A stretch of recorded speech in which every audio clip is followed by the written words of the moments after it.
much. I'm deeply humbled to be here after the wonderful speakers.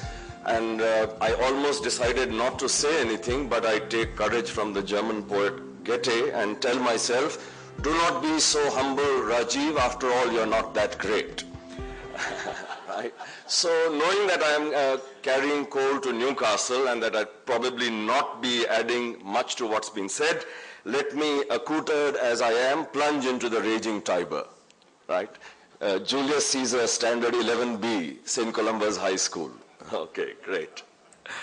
Okay, enough has been said about the brave new world. The one thing that we didn't talk about much, in addition to change, was lack of trust. And a theme that will go through my simple presentation will be lack of trust and how to take care of that. So let me move on.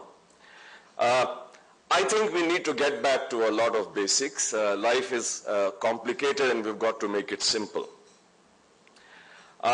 In any situation, there are these three questions, and when the world is complex, it's really important that we be clear about these three questions. And obviously, therefore, the rest of my presentation will be centered around these three questions.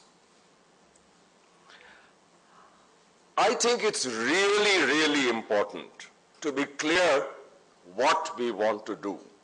What is the dream? I know you're all familiar with vision. So this is about vision, but surprise, surprise, it still happens to be the most important thing in unleashing human potential.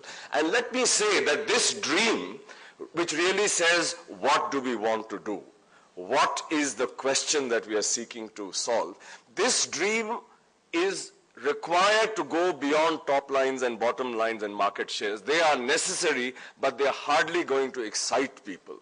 So we are talking about a dream that touches something deep inside of human beings, so that we want to reach for the stars. It has got to be a higher order purpose which accompanies the business strategy. The two put together create the conditions for unleashing the potential. So what could this dream be? It could be seeking freedom. So that was Gandhi's dream. We have nothing to lose but our chains, Marx's dream. And I think in today's context, for most of us, it's got to be about creating tomorrow's India and certainly creating tomorrow's company. But to have clarity on the dream is perhaps the most important thing for unleashing potential in the organization and for innovation.